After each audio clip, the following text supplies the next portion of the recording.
وقال صلى الله عليه وسلم اقرأوا القرآن فإنه يأتي يوم القيامة شفيعا لأصحابه وقال صلى الله عليه وسلم تعلموا الفرائض والقرآن وعلموا الناس فإني مقبول أو كما قال عليه الصلاة والسلام। محترم حاضرين، আল্লাহ পাকের শুকর, আল্লাহ তাআলা আমাদেরকে মাসিক ইসলাহি মাহফিলে বসার তৌফিক দান করেছেন, যেখানে মসজিদের খতিব সাহেব, শ্রদ্ধেয় বড় ভাই এবং মুফতি ফয়জুর রহমান সহ আরও অনেক উলামায়ে কেরাম আছেন। আমি আনন্দিত যে আল্লাহ পাক আমাকেও এই মজলিসে আসার সুযোগ দিয়েছেন। আল্লাহ পাকের শুকর আদায় করি, আলহামদুলিল্লাহ আলহামদুলিল্লাহ। সেই সাথে আজকে এই মাদ্রাসা যারা কোরআনে কারীম শিক্ষা গ্রহণ করতে আসছে, তালেবে ইলম, কোরআনের ছাত্র, তাদের মধ্য থেকে 14 জন ছাত্র কোরআনে কারীমের সবক গ্রহণ করবেন। আমরা সকলে দোয়া করব আল্লাহ তাআলা এই বাচ্চাদেরকে কবুল করেন এবং আমাদেরকেও কোরআনে কারীমের এই নিয়ামত নসিব করেন, কেউ এর থেকে বঞ্চিত না থাকে। কোরআনে কারীমের একটি আয়াত আমি পড়েছি, শোনাইছি, সেটা হলো আল্লাহ বলছেন ইন্না নাহনু নাযালনা যিকরা ওয়া ইন্না লাহু লাহাফিজুন। আমি আল্লাহ তাআলাই পর্যায়ক্রমে বারবারে এই জিকির অর্থাৎ কোরআনে কারীম নাজিল করেছি এবং আমি এটার হেফাজত এবং সংরক্ষণ করব। দুইটা সংবাদ দিছেন তো তিনি, হেফাজত করবেনও তিনি। কোরআনে কারীম একবারে নাজিল হয় নাই, প্রথম আসমান থেকে এই দুনিয়াতে আসছে বারংবারে। 23 বছর নবুয়তের জিন্দেগি ভর কোরআনে কারীম নাজিল হয়েছে। এরকম বারবার আশাকে আরবিতে তানজিল বলে। তা নাহনু নাযালনা যিকরা আল্লাহ তাআলা এখানে উল্লেখ করছেন। কোরআনকে জিকির বলা হয়েছে। আমরা জিকির বলতে সাধারণ লোক মনে করি লা ইলাহা ইল্লাল্লাহ, আল্লাহ, সুবহানাল্লাহ, আলহামদুলিল্লাহ, তাসবিহ, তাহলিল ইত্যাদিকে মৌখিক উচ্চারণ করাকে জিকির আমরা মনে করি। আর আল্লাহ তাআলা কোরআনকে জিকির বলছেন। আসলেই প্রকৃত জিকির হচ্ছে কোরআন, যেটা আল্লাহ তাআলার কালাম, যার আদ্যপান্ত সবটুকুই আল্লাহর কথা মনে করায়া দেয়। সুবহানাল্লাহ বললে যেমন আল্লাহর নাম উচ্চারিত হয়, আল্লাহর পবিত্রতার ঘোষণা হয়, কোরআনে কারীমের কোনো আয়াত পড়লে ওইরকমই হয়। আল্লাহ তাআলার কথাও উচ্চারিত হয়, আল্লাহ তাআলার কথা মনে করা যায়। জিকির শব্দের অর্থ মনে করা, আলোচনা করা, স্মরণ করা। সবচেয়ে বড় কথা হইল এই কোরআন হকদারের হকের কথা মনে করা যায়। কার কি প্রাপ্য, কার কি অধিকার, এটা স্মরণ করাইয়া দেয়। এই জন্য কোরআনে কারীমকে আল্লাহ তাআলা জিকির বা স্মরণ স্মারক হিসাবে আল্লাহ তাআলা উল্লেখ করছেন এবং এই কিতাবের হেফাজত আল্লাহ তাআলাই করবেন। কিভাবে করবেন তার ব্যাখ্যা এখানে দেন নাই, কিন্তু এই ব্যাখ্যাটা আমরা বুঝি রাসূল আকরামের জিন্দেগি, সাহাবায়ে কেরামের জিন্দেগি এবং তাদের আমল থেকে। সেটা হলো আল্লাহ পাকের বান্দা নির্বাচিত হবে যাদের সিনা আল্লাহ তাআলা কালাম দিবেন, আর এই কালাম তারা সিনা ধারণ করবে, তার সাথে আমল করবে, পরবর্তী প্রচার প্রসার করবে। এইভাবেই এটার হেফাজত হবে। শুধু শব্দের হেফাজত না, অর্থের হেফাজতও এভাবেই হবে। আল্লাহ তাআলা এভাবে হেফাজত করে আসতেছেন। এই যে আমরা আজকে কোরআন শিখতে আসছি, কিংবা শিক্ষক যারা শিখাই, আমরা যারা গার্জিয়ান পক্ষ, মুহিব্বিন, খায়ের খা, তারা একটা ইন্তজাম করছি কোরআন কারীম শেখানোর জন্য। সকলেই এর হেফাজতের হেফাজতকারীদের অন্তর্ভুক্ত, সবাই এর সহযোগী। সকলকে আল্লাহ তাআলা হেফাজতের জন্য লাগাইছেন। এটা আল্লাহ পাকের দান, আল্লাহ পাকের মেহেরবানি, আল্লাহ তাআলার দয়া। সেজন্য আবারও শুকর আদায় করি আলহামদুলিল্লাহ। দ্বিতীয় আয়াতে পড়েছি ফাসআলু আহলা যিকরি ইন কুনতুম লা তা'লামুন। আল্লাহ বলছেন, হে মুমিনগণ, ইমানদার বান্দাবান্দি, তোমরা জিজ্ঞাসা করো যদি না জানো। যে বিষয়ে জানা নাই, ইলম নাই, জানার জন্য জিজ্ঞাসা করো, জিজ্ঞাসার মাধ্যমে জানো। কারে জিজ্ঞাসা করবো?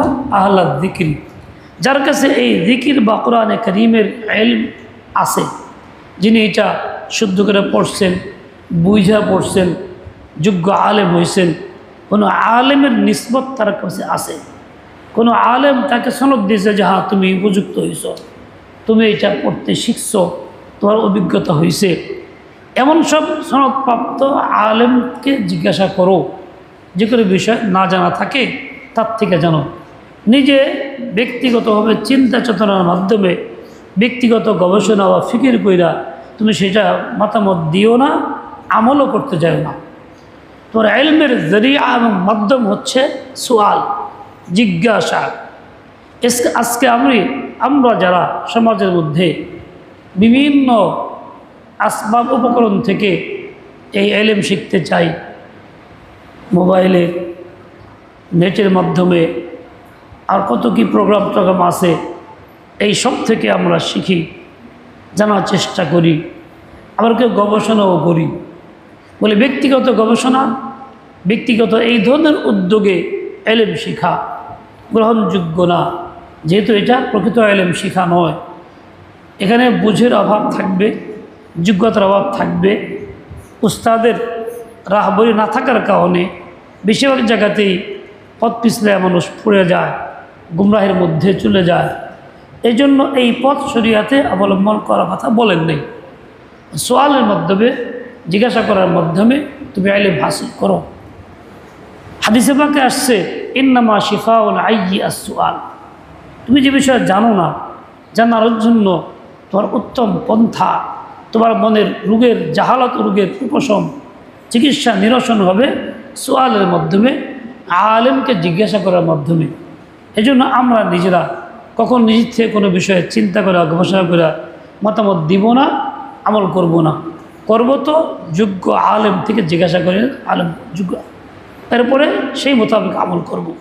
আল্লাহ পাক তৌফিক দেন। হাদিসে পাকের মধ্যে আসছে তোমরা কোরআনে কারীম পড়ো। সবাইকে বলা হয়েছে, আলেমকে, গায়রে আলেমকে, ছাত্রকে, অছাত্রকে, মোট কথা ঈমান যার আছে সবাইকে বলা হয়েছে ইকরাউল কুরআন, তোমরা সকলে কোরআনে কারীম পড়ো। ফাইন্নাহু ইয়াতি ইয়াউমাল কিয়ামাতি শাফিআন লিআসহাবি। এই কোরআনে কারীম কিয়ামতের ময়দানে পাঠকের জন্য সুপারিশকারী হইবে। নাজাতের জন্য সুপারিশ প্রয়োজন হবে। সুপারিশকারী কয়েকটা বিষয় আছে, তার মধ্যে অন্যতম একটাই কালামুল্লাহ, আল্লাহ তাআলা কালাম বা কুরআন। এই কিতাব যখন সুপারিশ করবে তো আল্লাহ তাআলা এই সুপারিশ গ্রহণ করবেন, বান্দার নাজাতের ফয়সালা করবেন। তাহলে সুপারিশ পাওয়ার জন্য যে সমস্ত আমল আছে তার মধ্যে অন্যতম একটি আমল হইল কোরআনে কারীম পড়া, তিলাওয়াত করা, আমলও করা। আমরা যারা কোরআন পড়তে শিখি নাই, বয়স হয়ে গেছে, আমরা মহব্বত করি, ভালোবাসি, কোরআনকে চুমা দেই, ব্যবস্থাপনা করি, যারা পড়ে তাদেরকে মহব্বত করি, ইত্যাদি ইত্যাদি, নিজে পড়ি না। এর দ্বারা আমার পড়ার হক আদায়ী হবে না। না পড়ার কারণে আমি যে গুনাহে লিপ্ত, কোরআন থেকে বঞ্চিত, এইটার তালাফি সম্ভব হবে না, তাদারক ক্ষতিপূরণ হবে না। ক্ষতিপূরণ একটাই মাত্র পথ, পড়তে হবে। রোজাকেও না রাখতে পারলে ক্ষতিপূরণের ব্যবস্থা আছে। নামাজকেও অসুস্থতা, অসুবিধা, পড়তে না পারলে তারও ক্ষতিপূরণের ব্যবস্থা আছে। কোরআনে কারীমকেও না পড়লে সেই কোরআনে কারীমের ক্ষতিপূরণের ব্যবস্থা আর নাই, একটাই পথ তাকে পড়তে হবে। এই জন্য আমরা যারা শুনতেছি, তারা কেউ কোরআন থেকে নিজেকে বঞ্চিত না করি। এখন পড়তে শিখি নেই, পিছনে পড়তে শুরু করি, কারো কাছে শেখা শুরু করে দেই, শেখার পরে তেলাওয়াত করতে থাকি। ইকরাউল কোরআন ফাইন্নাহু ইয়াতি ইয়াউমাল কিয়ামাতি শাফিআন লিআসহাবিহি। যারা কোরআন পড়তেছে, ছাত্র ছোট হোক কি বড় হোক, শিখছেন বা শিখতেছেন, আজীবন তারা পড়বেন, তারা তো নিজেকে এই সুপারিশের ভাগ্যবান বানায় ফেলতেছে। তারা এই সুপারিশ গ্রহণ করতে পারবেন, সক্ষম হবেন। তাদের গার্জিয়ানরা, মাতা পিতারা এখানে দিচ্ছেন, তো তাদেরকে এই বড় সৌভাগ্যের অধিকারী বানায় ফেলতেছে।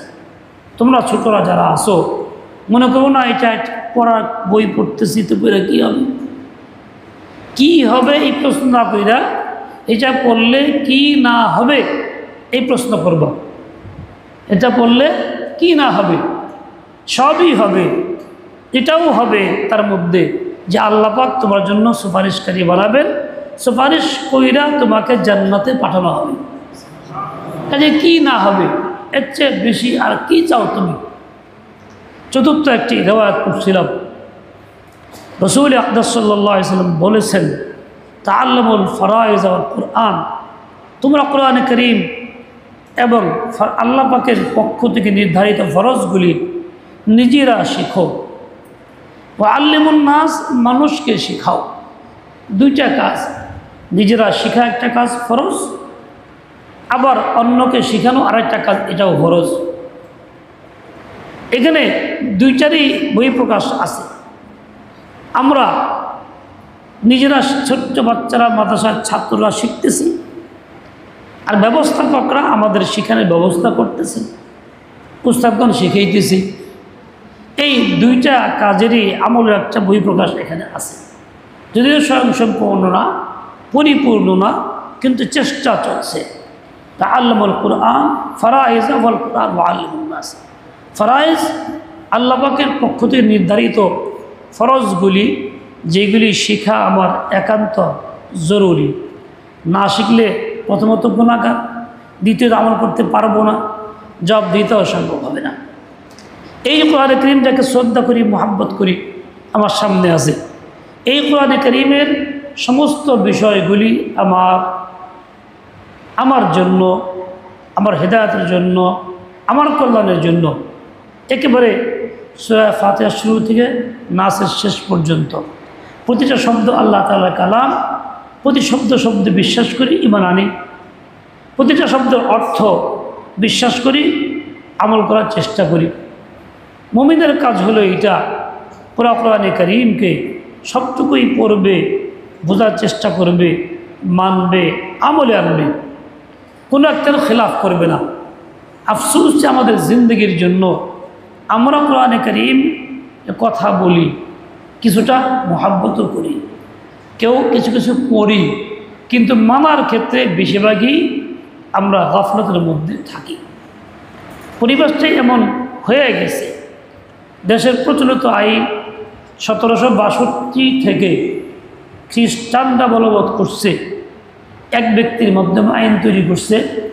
কোরআনে পাকের 500 আইনের বিপরীতে 511 আইন তৈরি করছে। রাষ্ট্রীয়ভাবে ওইটাকে বহাল করছে তারা ক্ষমতা দখল কইরা। ইসলামী আইন কানুন ফতোয়াগুলিকে রাষ্ট্র থেকে বিদায় করছে। শুধু ব্যক্তি জীবনে, সামাজিকভাবে, ফ্যামিলিতে, পারিবারিকভাবে আমল করার সুযোগ দিছে। এই জন্য আমরা আমাজ করি, রোজা করি, হজ করার চেষ্টা করি, বিবাহ তালাক ইত্যাদিকে কিছু মানার চেষ্টা করি, ইত্যাদি কিছু বিষয় আমাদের মধ্যে আছে। এছাড়া বাকি সব বিষয় 500-র মধ্যে 595টাই হয়, বাকিগুলি আমল আমাদের মধ্যে নেই। ছোট্ট একটা কথা বলি, এই যে আজকে এই শিশু বাচ্চারা পড়তেছে, এর মধ্যে অনেকেই এখন নাবালক। আসলে আরবিতে নাবালেগ, বাংলায় নাবালক কয়। নাবালক মানে শরীয়তের পরিভাষায় আল্লাহর আইনে যার বয়স 12 এখনো পৌঁছে নেই। সর্বনিম্ন বালেগ হওয়ার বয়স হলো 12, বা সর্বশেষ লক্ষণ না পাওয়া গেলে 15। এই অবস্থা হইলে সে বালেগ, বাংলায় সাবালক। আল্লাহ তাআলা তো বালেগের জন্য সময়সীমা দিলেন 12 বছর। নিম্নে, মেয়েদের জন্য 9 থেকে 12। রাষ্ট্রীয় আইনে আমাদের উপরে যা যা চাপানো আছে সেখানে বালেগের সংজ্ঞা হলো 18 বছর। পুরুষ নারী সমান, বেশ কম নাই। শরীয়তের আইনে পুরুষ নারী বেশ কম আছে। পুরুষ বালেগ হয় একটু পরে, নারী একটু আগে বালেগ হয়। এখন দেখেন আমাদের দেশে এই কাগজপত্র, এই আলোচনা চর্চা শুনতে শুনতে আমাদের বুঝে আসে না, বেশিরভাগ লোকেরই এটা বুঝে আসে না বালেগ হয় কম বয়সে। বেশিরভাগ লোকের ধারণা বালেগ হবে 18 বছর বয়সে। এই জন্যই তার চিন্তা চেতনা 18 বছরের দিকে যায়। এখানে একটা শরীয়ত বিরোধী চিন্তা চেতনা, ইসলাম বিরোধী চিন্তা চেতনা আমাদের ভিতর ঢুকে পড়ছে। আমরা এটাকে ইচ্ছা অনিচ্ছা সমর্থন করে যাইতেছি কুফরি আইন দিয়ে। দ্বিতীয়ত, এই বালেগ না বালেগের যে বিষয়টা, শরীয়তের আইনে 12 বছরের বালেগ হইলে তাহলে তার নামাজ ফরজ 12 বছর থেকে হয়, গুনাহ থেকে বাঁচা ফরজ 12 বছর থেকে হয় ছেলের জন্য। আর প্রচলিত আইনে 18 বছর ধরলে আরও 6 বছর ফাও পাওয়া গেল। সে তখন 6 বছর পরে বালক ধুয়ে নিজেকে 6 বছরের আগের নামাজগুলি পড়বে না, রোজাগুলি রাখবে না, গুনাহ থেকে বাঁচার এহতেমাম করবে না। কারণ তার ধারণা থাকবে, সামাজিক প্রচলন থাকবে 18 বছরের বালেগ, তাই সে 18 বছর আগে আমলগুলি করবে না, এমনকি কাজাও করবে না। কত বড় ফাঁক রয়ে গেল যে তার দ্বারা ইসলামের একটা বড় আদায় হইল না, তার প্রতি কোনো পর্বই থাকলো না, ন্যূনতম চিন্তাই থাকলো না। এটা একটা বড় মারাত্মক অপরাধ সামাজিকভাবে হইল। ঠিক তেমনি একটা বাচ্চা 12 বছর বয়সে বালক হয়, তার পর্দা ফরজ হয়ে যায়। গার্জিয়ান চিন্তা করবে ছোটো বাচ্চা এখন 18 বছর হয় নাই, পর্দা নাই, তখন ছেলে মেয়েদের সাথে ওঠা বসা স্বাভাবিক বহাল রাখবে, দোষ মনে করবে না, আল্লাহর আইনকে উপেক্ষা করা হবে। এবং তারা এই বয়সে উল্টাপাল্টা কিছু করলে শাস্তিও নাই, সরকারিভাবে শাস্তি নেই, কেন না বলো, এই কথাটা পার পাওয়া যাবে। ওই সেই বাপ মাকে হত্যা করছে, বয়স ছিল 15-এর কম, এই জন্য নাবালক হিসাবে তাকে শাস্তি দেওয়া হয়নি, তারা লালন পালন করছে আর আরামসে। অথচ কত বড় জঘন্য অপরাধী শরীয়তের দৃষ্টিতে, আল্লাহর আইনে ওই তখনই হত্যাযোগ্য অপরাধী হয়েছে কেসাস। তাহলে এখানে কত বড় আসামি মুজরিম ফাঁক যাইতেছে, পার পাওয়া যেতেছে একটা আইনকে লঙ্ঘন করার কারণে। এবং এই একটা বাচ্চা 18 বছর হয় নাই, এই ধৈর্য যদি প্রচলিত আইনে নাবালক ধরা হয়, তাহলে এই বাচ্চাটা এতিম হবে কখন? শরীয়তে এতিমের বয়স হলো নাবালেগ হওয়ার আগ পর্যন্ত থাকা, বালেগ হওয়ার আগ পর্যন্ত নাবালেগ থাকা অবস্থা। যখন 12 পার হয়ে গেল শরীয়তের পরিভাষে এতিম থাকে না। অথচ এই আইনের কারণে 18 বছর মতো সে এতিমই থাকে। অনেক মাসলার অসুবিধা আছে। এভাবে আপনার বহু আইন লঙ্ঘন হবে এই একটা আইনকে মানার কারণে, শরীয়তের একটা আইন উপেক্ষা করার কারণে। এভাবে আমাদের জিন্দেগি বরবাদ হইতেছে, ইসলাম থেকে বঞ্চিত হইতেছি, কোরআন থেকে বঞ্চিত হইতেছি। এভাবে আমি ইমান আমল ধ্বংস করতেছি। কুফর আইন মাইনা মেজাজ ওই পথে বানাইয়া সমর্থন কইরা, কাগজপত্র এভাবে বানাইয়া আমি নিজেকে মুসলিম পরিচয় দেই, অথচ ভিতরে ভিতরে কুফরের সমর্থন কইরা ইমান নষ্ট করতেছি। আমি বুঝতেছি না, আমার খবর থাকতেছে না, ধ্বংস হয়ে যেতেছি। এটা আফসুস নাই, আক্ষেপও নাই, চিন্তাও নাই, কোনো কান্নাকাটিও নাই, কোনো কিছুই নাই। এটা যে গুনাহ এটা ভুলেই গেছি, গুনাহ মনে হইতেছে না। যখন মানুষ গুনাহকে গুনাহ মনে করে না, বেবাক হয়ে যায়, তবে ইমান এমনিতেই থাকে না। ইমান হারা হইলেই এভাবেই চলে।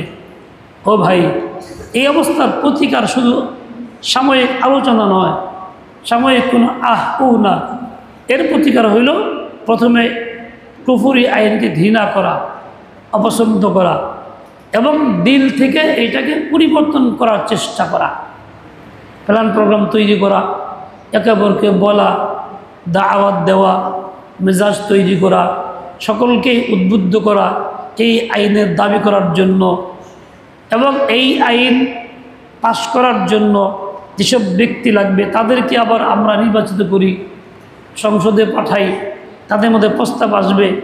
এভাবে আস্তে আস্তে পরিবর্তন আনার চেষ্টা আমাকে করতে হবে। কোনো অন্যায় সমাজে থাকলে প্রতিহত করা হলো শরীয়তের হুকুম। হাতের দ্বারা না পারলে ফাইল্লাম ইস্তাহবিল ইসানি, জুবানের দ্বারা পরিবর্তন করার চেষ্টা করা, প্রতিকার করা, প্রতিরোধ করা, খারাপ বিচার বোঝানো, ঘৃণা পয়দা করা ইত্যাদি ইত্যাদি। তাও না পারলে ফাইল্লাম ইস্তাদি ফাবি কলবিহি, অন্তর দিয়া পরিবর্তন করা। মানুষ বলে অন্তরে ঘৃণা করা, এখানে ঘৃণা করার কথা নাই। ফাবিল ইসানি তাআল্লুক হলো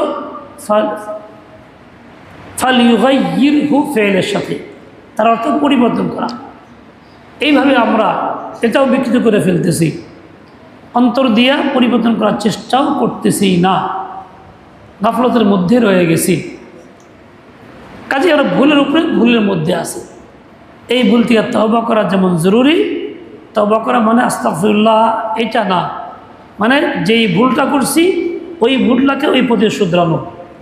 এখন মেহনত দ্বারা, মুজাহাদার দ্বারা, চেষ্টার দ্বারা, দাওয়াত দ্বারা এটাকে পরিবর্তন করার ব্যবস্থা গ্রহণ করা হলো তাওবা। আল্লাহ আমাদের হেদায়েত দেন, সহি বুঝ দিয়ে দেন। এবার ছোটো বাচ্চারা যারা কোরআন নিতেছো, আল্লাহ তোমাদেরকে ভাগ্যবান বানাইছেন, কোরআন কারীম হাতে দিছেন, তোমাদেরকে আল্লাহ পছন্দ করেন, তাই কম বয়সেই দিলেন, যখন ফরজ না তখনও দিয়ে দিলেন। মনে রেখো আল্লাহ পাক তোমাদের মনের আশা পূর্ণ করেন, যা চাইবে তা দিবেন। খাস করে কোরআনে কারীম পড়ে তেলাওয়াত করলে দোয়া কবুল হয়, তোমাকে আল্লাহ পড়াইয়া দোয়ার যোগ্য বানাইতেছেন। মনে রেখো কোরআনে কারীম শুদ্ধ করে যে পড়ে আমল করে তার রিজিকের অভাব হয় না, আল্লাহ তোমাকে রিজিক দিবেন, তাই তোমাকে এখানে আনছেন, ব্যবস্থা করতেছেন। মনে রেখো কোরআনে কারীম যার সিনায় থাকে ওই সিনায় আগুন জ্বলবে না, জাহান্নামের আগুনও জ্বলবে না। এই বড় মর্যাদা নিয়ামত আল্লাহ তোমাকে দিচ্ছেন। মনে রেখো কোরআনে কারীম নিয়মিত পড়লে, তেলাওয়াত করলে, তুমি আজীবন পড়ে যাও, তেলাওয়াত করে যাও, এটা বড় সৌভাগ্যবান হইবা। আল্লাহ পাক তোমাকে আরশের নিচে ছায়ার মধ্যে মেহমানদারি করবেন। বড় একটা তোমার জন্য সুবিধা আছে, সুপারিশ তো করবেই। এভাবে তোমার হাজারো ফায়দা তোমার জন্য আছে। সবচেয়ে বড় কথা হইল কোরআনে কারীম এর মাধ্যমে বড় ধনী তুমি হয়ে যাচ্ছ। তোমার জন্য বরাদ্দ আছে ৬,০০০ তালার উপরে, ৬,০০০-এর ঊর্ধ্বে তালা বিশিষ্ট বিল্ডিং। কাজে তোমার চেয়ে বড় ধনী সম্পদশালী আর কি হবে? আল্লাহ পাক তোমাকে এই সম্পদ দেওয়ার জন্যই কবুল করছেন। তোমার করণীয় হইল উস্তাদের পরামর্শ মোতাবেক শুদ্ধ করে পড়া, উস্তাদেরটাকে নকল করা। তোমার কর্তব্য হইল মাদ্রাসা না করা। তোমার কর্তব্য হইল এখানে যা পড়বা বাড়িতে বাতা পিতা ভাই বোনদেরকেও শিখাইবা, ওটাকেও মাদ্রাসা বানাইবা। তোমার কর্তব্য হইল তোমার মতো আরও অনেক বাচ্চা কাচ্চা দেশে গ্রামে আছে, যাদেরকে তুমি বলবা, দাওয়াত দিয়ে এখানে নিয়ে আসবা।